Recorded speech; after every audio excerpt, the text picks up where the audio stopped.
আসসালামু আলাইকুম প্রিয় বন্ধুরা, আজকে আপনাদের জন্য নিয়ে এসেছি ভিন্নধর্মী একটি ইতিহাস ভিত্তিক ভিডিও।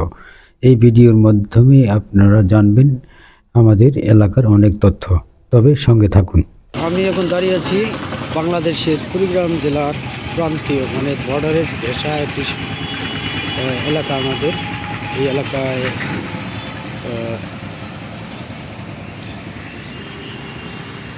একদমই বর্ডারের কাছাকাছি একটা জায়গা আমাদের নাগেশ্বরী উপজেলা এবং ভুরুঙ্গামারী উপজেলা। এই ব্যাপারে আপনাদের সঙ্গে আজকের একটা ভিডিও শেয়ার করব, আপনারা শুনবেন, শেষ অবধি ভালো চমক আছে, তবে দেখতে থাকুন আমার সঙ্গে।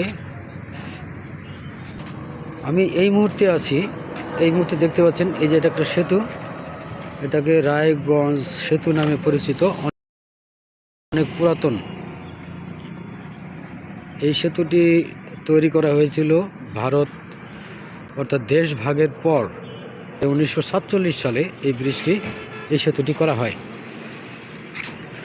এরপরের বাদবাকি চমক আপনাদেরকে আমি বলছি, একটু অপেক্ষা করুন। আমি নাগেশ্বরী উপজেলার মধ্যেই দাঁড়িয়ে আছি এখন পর্যন্ত।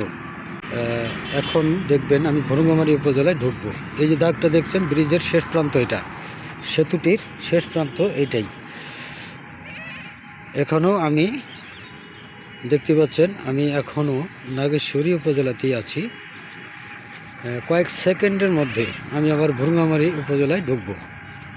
নাগেশ্বরী ভুরুঙ্গামারী একটি পাশাপাশি উপজেলা আমাদের কুড়িগ্রাম জেলার।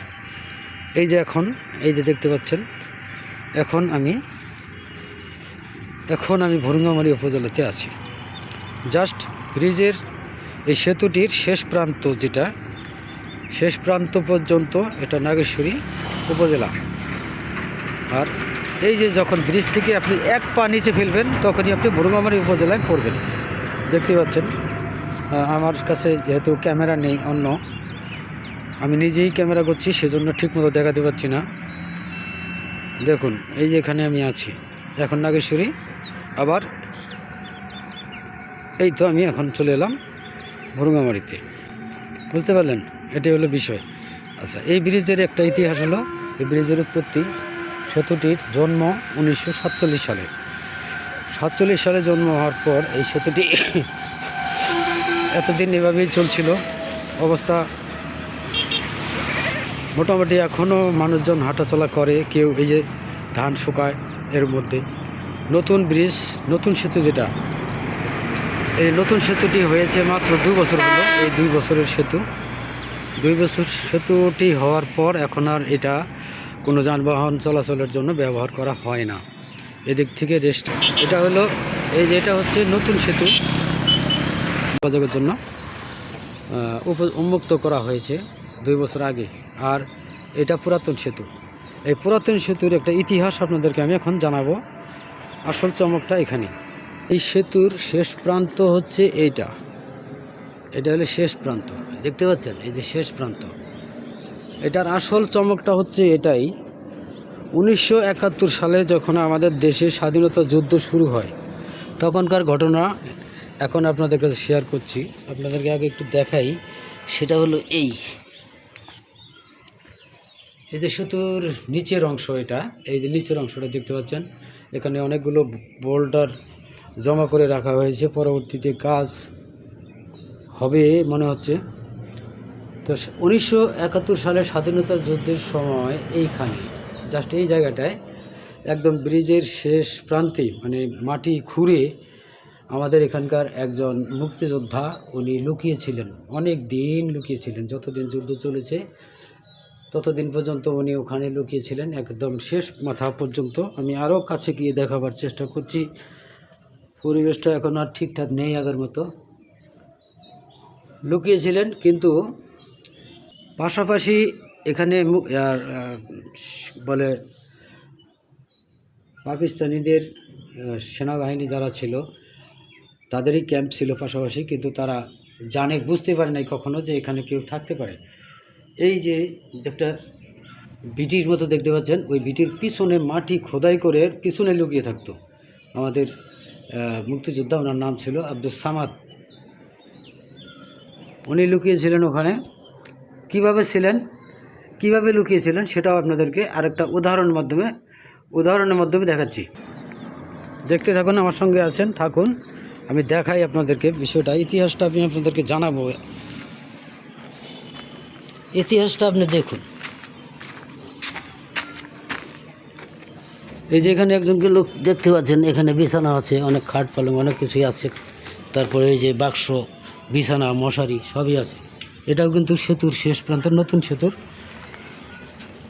এই প্রান্তে। এটাও এখানে এই যে লোকজন থাকে, একজন লোক এখানে থাকে, আমরা ওকে পাগল হিসেবে চিনি। সারাদিন বাজারে আশেপাশে এখানে সেখানে ঘোরাফেরা করে, বস্তা গায়ে দিয়ে। উনি এতটাই রুচিশীল, দেখেন রুচিশীল লোকটি এই যে এখানে রেঙ্গুন গাছের চারা লাগিয়েছে, পাগল রেঙ্গুনের চারা এখানে লাগিয়েছে। আবার চারাটি যেন কেউ নষ্ট করতে না পারে সহজে, সেজন্য তার প্রতিবন্ধক বেড়া দিয়ে দিয়েছে বাঁশ দিয়ে। তারপরে আবার এখানে দেখুন এই যে পানি আছে, আবার সাথে গোলাপের চারাও লাগিয়েছে, দেখতে পাচ্ছেন। এইভাবেই আমাদের ওই প্রয়াত মুক্তিযোদ্ধা উনি এখানে লুকিয়ে থাকতেন। আমি অবশ্য মুক্তিযোদ্ধা দেখি নেই, তখন বলতে পারবো না মুক্তিযুদ্ধের ইতিহাস। যে তার গায়ে দেওয়ার সকল জামা কাপড় এখানে আছে, এটাই জামা কাপড় নয়। এই যে বস্তাগুলো দেখতে পাচ্ছেন চটের, এই বস্তাগুলোই উনি গায়ে দিয়ে সারাদিন ঘোরাফেরা করেন, রাতে এসে এখানে ঘুমায়। আচ্ছা, এটা যেটা ইতিহাস বলছিলাম সেটা দেখ। স্বাধীনতা যুদ্ধের সময় ওই যে সেতুটা দেখতে পাচ্ছিলেন, দেখালাম, ওই সেতুটির সামনে যেটা দেখতে পাচ্ছেন এটা হচ্ছে নতুন, পুরাতনটা ওই পাশে।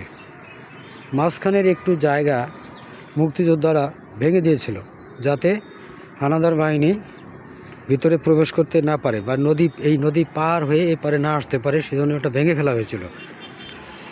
তারপরেও ওরা থেমে থাকেনি, যেভাবেই হোক পার হয়ে এসেছিলো এপার দিয়ে চলে গেছিলো। অনেক এই পারের যে ভুরুঙ্গামারি থানা, এই থানায় ওরা ঢুকে পড়েছিল, সে কথাটাই বলছিলাম।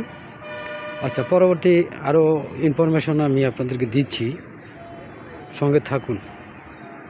ওই যে একটা ছোট্ট একটা গাছের মতো আছে লাগানো, দেখা যাচ্ছে ব্রিজের সঙ্গে। ওইখান থেকে সামনের জায়গাটুকু কিছু দূর জায়গা ভেঙে ফেলে দেওয়া হয়েছিল, হয়ে এপারে না আসতে পারে সেই জন্য। পরবর্তীতে এটা আবার মেরামত করে দেওয়া হয়েছিল। আচ্ছা, আসল কথাটা বলি, এই সেতুটির আমাদের এখানকার যে মুক্তিযোদ্ধা লুকিয়েছিলেন, ওই মুক্তিযোদ্ধা যেদিন দেশ স্বাধীন হয়ে যায়, তার ওদিন সকালবেলা, সম্ভবত ওইদিন সকালবেলা এখান থেকে উনি মোটরসাইকেল বের করে নিয়ে পালিয়ে যাওয়ার চেষ্টা করে। হয়তোবা হানাদার বাহিনীদের কাছে কোনো প্রকারের ইনফরমেশন ছিল যে এখানে একজন মুক্তিযোদ্ধা লুকিয়ে আছে। তো উনি এখান থেকে বের হয়ে যাওয়ার সময় মোটরসাইকেলটা নিয়ে রাস্তায় উঠে এত স্পিডে গাড়িটা চালাচ্ছিলেন, এখান থেকে 3 থেকে 3.5 কিলো 4 কিলোমিটার রাস্তা যাওয়ার পর মোটরসাইকেলে আগুন ধরে যায়। আগুন ধরে যাওয়ার পর উনি ছিটকে পড়ে গিয়ে তার শরীরে আগুন ধরে এবং দগ্ধ হয়ে ওখানেই ইন্তেকাল করেন। ইন্না লিল্লাহি ওয়া ইন্না ইলাইহি রাজিউন। তো তারই নামকরণ অনুপাতে আমাদের এই সেতুটির নামকরণ, এলাকার লোকেদের দাবি ছিল যে এই এলাকার এই সেতুটির মুক্তিযোদ্ধার স্মরণে এই সেতুটির নাম হওয়া উচিত সামাদ সেতু। সামাদ সেতু নামকরণ করার কথা ছিল। এলাকার লোকজনরা এটাই অনেক সময় আলোচনা করতেন, বলতেন যে এটা সামাদ সেতু মুক্তিযোদ্ধার নামকরণের উপরে দিলে সবচেয়ে ভালো হতো। কিন্তু পরকালে এই বিষয়ে কেউ চিন্তা করেননি। এটা রায়গঞ্জ সেতু নামেই এখন পর্যন্ত পরিচিত অবস্থায় আছে। তো একজন ত্যাগী মুক্তিযোদ্ধার জন্য আমাদের এইটুকু করণীয় কি ছিল না? আমার সকলের কাছে আমার একটা প্রশ্ন, যে একজন ত্যাগী মুক্তিযোদ্ধা, তার জন্য আমাদের এই সেতুটির নামকরণ কি রাখা যেত না সামাদ সেতু হিসেবে? আপনাদের কি মতামত জানাবেন। এই সেতুটির শেষ প্রান্তটা আমি আবারও দেখাই। এই জায়গাটা অনেক স্মৃতি হয়ে আছে, এলাকার মানুষরা এখনও স্মরণ করে, শ্রদ্ধা করে স্মরণ করে এই জায়গাটিকে, যে দেশকে বাঁচানোর জন্য একজন মুক্তিযোদ্ধা এত বড় ত্যাগ স্বীকার করতে পারে?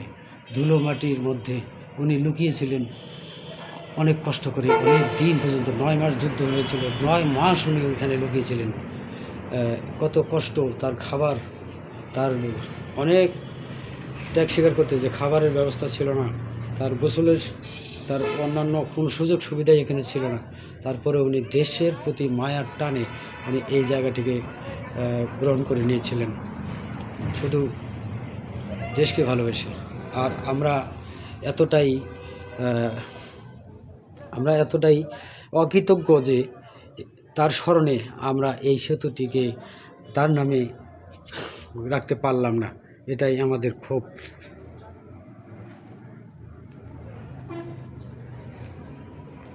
এই সেই স্মৃতি, মুক্তিযুদ্ধের স্মৃতি বিজড়িত সেতু। এই সেতু নিয়ে আমি আপনাদেরকে এতক্ষণ পরে যে ইনফরমেশন দিলাম, এটা সত্যিকারের ঘটনা। এখানে কোন জায়গাটুকু ভেঙে ফেলা হয়েছিল সেটা আপনাকে দেখাচ্ছি। এই যে দাগ দেখতে পাচ্ছেন, এই যে এটা দাগ, এই দাগ থেকে শুরু করে সামনে আরেকটা দাগ আছে, দেখাই। এই যে দাগ, এই যে এই দাগ পর্যন্ত এই সেতুটি ভেঙে ফেলা হয়েছিল, যাতে হানাদার বাহিনী জানাচ্ছে তারা যেন পার হয়ে ওপারে যেতে না পারে। তো পরবর্তীকালে এটাকে মেরামত করে দেওয়া হয়েছে। তো আমি যে ভিডিওটি শেয়ার করলাম আপনাদের কাছে, আপনাদের কি মতামত এ বিষয়ে কমেন্টের মাধ্যমে আমাকে জানাবেন। আপনাদের সুস্বাস্থ্য এবং দীর্ঘায়ু কামনা করে আমি শেষ করে দিচ্ছি আজকের ব্লগটি। ভালো থাকবেন, সুস্থ থাকবেন। আপনাদের সুচিন্তিত মতামত আমাকে আরেকটি ভিডিও বানাতে উৎসাহিত করবে।